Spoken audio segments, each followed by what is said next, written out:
கோவை மாவட்டம் மேட்டுப்பாளையம் 23வது வார்டில் சரிவர தூய்மை பணி மேற்கொள்ளாமல் இருந்ததை தட்டி கேட்ட இளைஞரை கவுன்சிலரின் கணவர் தாக்கியுள்ளார். இளைஞரின் கழுத்தில் எலும்பு முறிவு ஏற்பட்டதாக கூறப்படும் நிலையில் நடந்தது என்ன?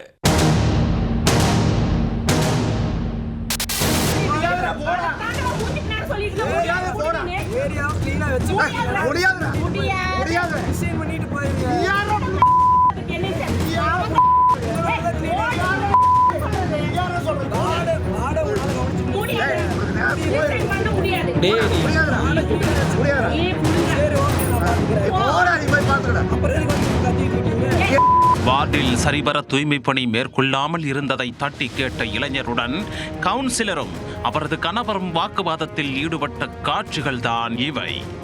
வாக்குவாதம் முற்றி இளைஞரின் கழுத்தில் தாக்கிய கவுன்சிலரின் குடும்பத்தினர் மீது போலீசார் நடவடிக்கை எடுத்தார்களா?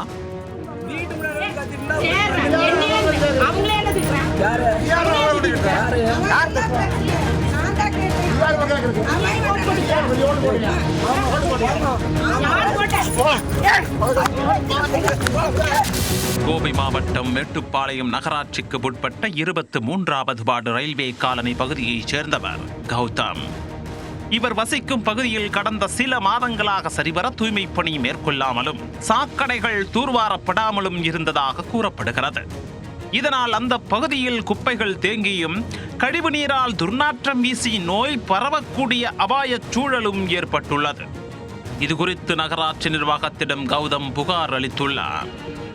இதனால் சம்பந்தப்பட்ட வார்டின் காங்கிரஸ் கவுன்சிலர் கவிதா மற்றும் அவரது கணவர் புருஷோத்தமன் ஆகியோர் கௌதம் வீட்டிற்கு நியாயம் கேட்பதற்காக சென்றுள்ளனர்.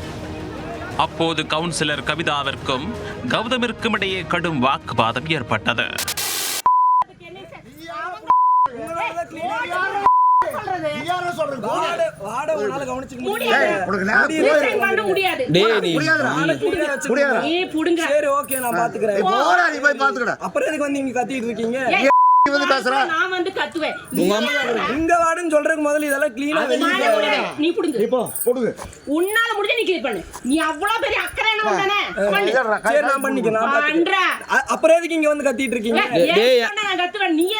நீங்க முன்னாடி வந்து நிக்கிற அப்புறம் எதுக்கு உங்க அம்மா வீட்டு முன்னாடி வந்து கத்திட்டா அவங்களே என்ன திட்றா யாரு யாரு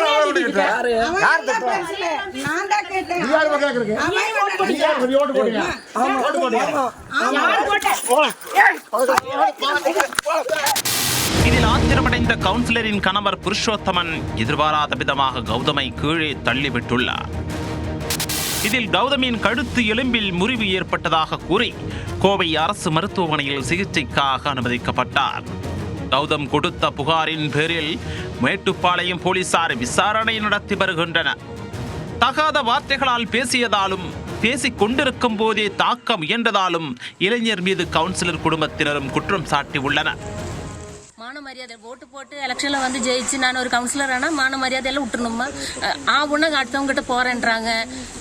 கவுன்சிலருங்க எல்லாருங்க பொம்பளைங்க லேடிஸ் கவுன்சிலருங்க அத்தனை பேர் இப்படி தான் போய் அவங்க எல்லாம் வந்திருக்காங்களா? எல்லாரும் சேர்த்து இல்லாமல் திட்டுறான். அப்போ எங்களுக்கு கோவம் வர என்னை அடிக்க வந்தா நெஞ்சு பிடிச்சதால வந்து எந்த பையங்க பார்த்துட்டு நிற்பான்? எந்த புருஷன் பார்த்துட்டு இருப்பான்? அதனால என் பையன் போனாங்க அடிச்சாங்க. உண்மைதாங்க, அது பொய் இல்லை. ஒரு அம்மாவை நெஞ்சு பிடிச்சி தள்ள வந்து மிதிக்கும் போது வயிற்றுல மிதிச்சேன்னா நானும் ஒரு ஆப்ரேஷன் பண்ண லேடி 3 வருஷம் கூட ஆகலை எனக்கு ஆப்ரேஷன் பண்ணிட்டு.